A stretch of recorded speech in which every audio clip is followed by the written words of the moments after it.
एक जमाना था जब कांग्रेस को गरीबों की पार्टी बोलते थे और साथ ही नारा लगता था, तो उसमें ऐसा लगता ही नहीं था कि ये पार्टी किसी जाति की हो सकती है, किसी बिरादरी की हो सकती है, किसी एक जात के साथ खड़ी हो सकती है, किसी एक जात को पनपा सकती है, किसी एक जात को कमजोर कर सकती है। यह हिंदुस्तान में कांग्रेस का रूप था। लेकिन कांग्रेस का रूप बदल गया है। कांग्रेस घोर जातिवादी पार्टी बन चुकी है और घोर अमीरों की पार्टी बन चुकी है। हालांकि ये जो ठप्पा लगा है अमीरों की पार्टी में भाजपा पर है, लेकिन कांग्रेस में जो कुछ चल रहा है उसमें गरीबों के लिए क्या बचा है यह आप सोच सकते हैं। आज करेंगे इसी पर बात। मैं जर्नलिस्ट योगेश शर्मा। अगर चैनल पसंद आए तो सब्सक्राइब और लाइक जरूर करें। तो बात करते हैं कांग्रेस के बदले हुए रूप की। कांग्रेस का जो रूप बदला है, अब आप कहेंगे ये रूप कैसे बदला, तो आपको याद होगा इंदिरा गांधी का समय था और नारा लगता था जात पर ना पात पर, मोहर लगेगी हाथ पर। और इसी के नाम पर पूरे हिंदुस्तान में कांग्रेस वोट मांगने जाती थी और तमाम जातियां कांग्रेस के पीछे खड़ी होती थी। स्थितियां यह थी कि कांग्रेस 50%, 45%, 47% तक वोट पूरे देश में हासिल करती थी। लेकिन लगातार पिछले 10-12 सालों से जब कांग्रेस 44 पर आई और उसके बाद में भी स्थितियां नहीं सुधरी, तो अब कांग्रेस घोर जातिवादी राजनीति पे जुट गई है। और आपने देखा होगा कि जो ओबीसी का वोट बैंक, भाजपा का पुख्ता वोट बैंक है, उसे तोड़ने के लिए राहुल गांधी दिन रात एक किए हुए हैं और बार बार जातिगत जनगणना कर रहे हैं। और सबसे बड़ी बात यह है कि यूजीसी का जो मुद्दा इन दिनों गरमाया हुआ है, जिसमें तमाम सवर्ण जातियां जुड़ी हुई है, उस मुद्दे पर कांग्रेस के नेता मुंह पर टेप लगाए बैठे हैं और यह फायदा सबसे ज्यादा भाजपा उठा रही है। यह एक कांग्रेस का रूप है। लेकिन कांग्रेस अमीरों की पार्टी कैसे बन रही है, तो इसका एक रूप बता देता हूं। कांग्रेस अमीरों की पार्टी इसलिए बन रही है कि यूथ कांग्रेस कांग्रेस का अग्रिम संगठन है, एनएसयूआई कांग्रेस का अग्रिम संगठन है। अब एक अग्रिम संगठन में एक गरीब, पिछड़ा, स्टूडेंट अगर जुड़ना चाहे, पद लेना चाहे, तो फिर उसको जेब में पैसे की जरूरत पड़ेगी। अब आप कहेंगे कैसे पड़ेगी, तो युवक कांग्रेस का हर बार जो चुनावी सिस्टम बदलता है, बदलते बदलते इस तरीके का पहुंच चुका है कि अब अगर प्रदेश में आपको पदाधिकारी बनना है, प्रदेश का अध्यक्ष बनना है, महासचिव बनना है या और किसी पद पर आना है, तो आपको चुनाव लड़ना होगा। और चुनाव लड़ने के लिए आपको पैसे की जरूरत पड़ेगी। आप कहेंगे पैसे की क्यों जरूरत पड़ेगी, तो पैसे की इसलिए कि पहले आपको मेंबर बनाने होंगे। वो मेंबर जब बन जाएंगे, वो आपको समर्थन देंगे, तब आप चुनाव लड़ने के योग्य होंगे। और जो फीस रखी गई है एक मेंबर बनाने की, वह 75, और राजस्थान से जो लक्ष्य है वह 20 लाख सदस्यों का है।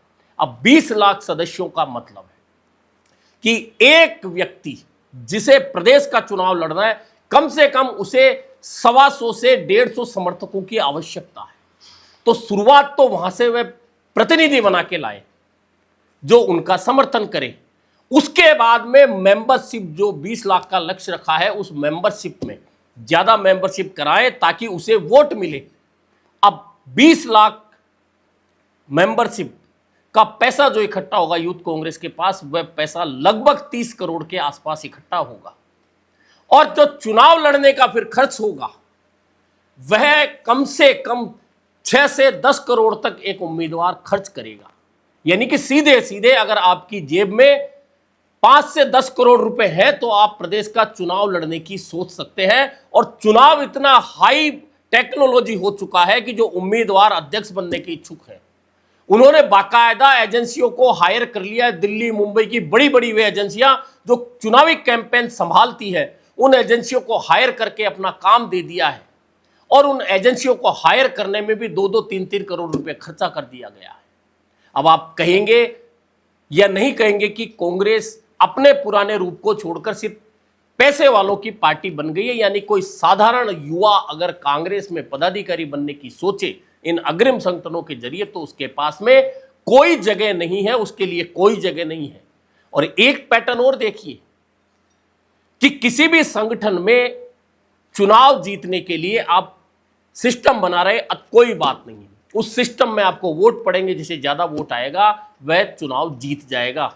लेकिन यहां तो एक झोल कर दिया गया है कि दिल्ली यानी कि आईओआईसी का आला कमान, यूथ कांग्रेस का आला कमान यह तय करेगा कि अध्यक्ष पद का चुनाव लड़ कौन सकता है। अब आप कहेंगे ये कैसा मजाक है? जी हां, ऐसा ही मजाक है कि पहले यूथ कांग्रेस के जितने भी अध्यक्ष पद के दावेदार हैं वे दिल्ली जाएंगे, यूथ कांग्रेस आलाकमान के सामने बैठेंगे, उस चुनावी सिस्टम उनसे बात करेगा और चुनावी सिस्टम को लगेगा कि हाँ ये अध्यक्ष पद का चुनाव लड़ सकता है, तो उसे कहेंगे कि आप आवेदन कर सकते हैं, अन्यथा कहेंगे आप आवेदन ना करें, आपका आवेदन खारिज कर दिया जाएगा। अब इसका मतलब क्या हुआ? फिर ये चुनावी सिस्टम कहां हुआ? कांग्रेस राष्ट्रीय स्तर पर चुनावों पर निर्वाचन आयोग पर उंगली उठाती है और यह कहती है कि सिस्टम लोकतंत्र का हरण कर लिया, तो आप पहले अपने संगठन को तो देख लीजिए। आपके संगठन में सीधे सीधे थोपा जा रहा है एक अध्यक्ष को, एक दावेदार को। यह कौन सा सिस्टम हुआ कि दिल्ली को जचेगा वही चुनाव लड़ेगा? चुनाव का सीधा सिस्टम होता है, ओपन होता है, जहां कोई भी आवेदन करेगा, वोट लेगा, वोट आएंगे तो चुनाव जीतकर पदाधिकारी बनेगा, नहीं आएगा तो पीछे रह जाएगा। लेकिन यह कौन सा सिस्टम है कि पहले आवेदन से पहले आपके इंटरव्यू होंगे और अगर दिल्ली वालों के जच गई तो वे कह देंगे आवेदन करो, अन्यथा नहीं। यानी कि पूरा सिस्टम एक तरह से लोकतांत्रिक रहा कहां?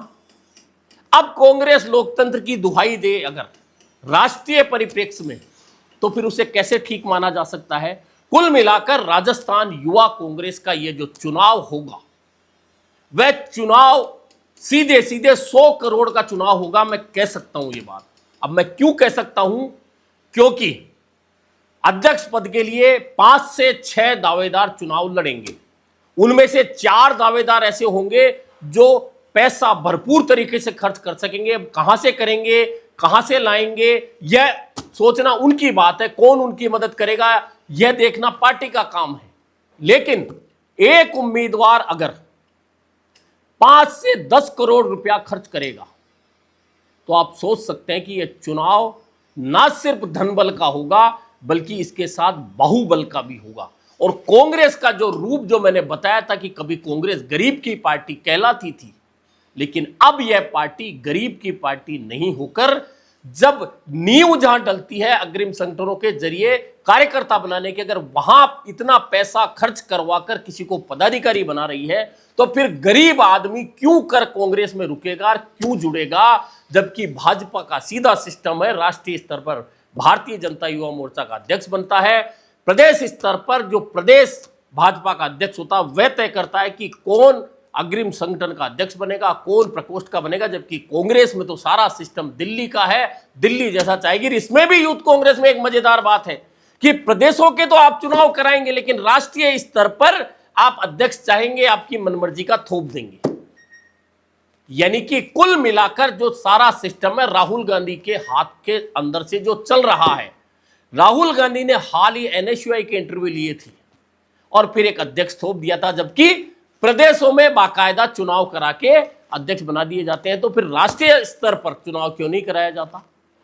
मजेदार बात यह है कि लोकतंत्र की बात करने वाली कांग्रेस ने अपने अग्रिम संगठनों को जिस तरीके से चुनावी दलदल में फांस दिया है, और इस दलदल में फांसने के बाद स्थिति यह हो गई है कि ये दोनों अग्रिम संगठन लगभग इनके ढांचे चरमरा तो चुके हैं। अब ये ढांचे कब गिर जाएं इसका कोई पता नहीं है। इसके बावजूद सिर्फ कहा जाता है, जो कांग्रेस में चर्चा होती है, कि यूथ कांग्रेस एनएसयूआई का चुनाव कराने के पीछे एक ही मंशा है कि पूरे देश से पैसा इकट्ठा किया जाए ताकि इंडियन यूथ कांग्रेस और एनएसयूआई चल सके, उनके खर्चे चल सके। और यह दिख रहा है कि 75 रुपया अगर एक मेंबर से लेंगे और 20 लाख अगर आप मेंबर बनाएंगे और 30 करोड़ आपका पैसा इकट्ठा करने का लक्ष्य है, उसके बाद में चुनाव लड़ने वाले जो पैसा खर्च करेंगे वह कुल मिलाकर 100 करोड़ रुपए का चुनाव अगर एक प्रदेश में होगा, तो आप सोच सकते हैं कि कांग्रेस में अब गरीब युवा के लिए कोई जगह नहीं बची है। सीधे सीधे अमीर और जेब भरकर लाने वाले युवा के लिए ही प्रदेश यूथ कांग्रेस, प्रदेश एनएसयूआई में जगह है। इसके अलावा बाकी युवा कांग्रेस से दूर होकर अन्य पार्टियों की ओर रुख कर सकते हैं। अभी के लिए इतना ही, फिर मिलेंगे नए मुद्दे पर चर्चा के साथ।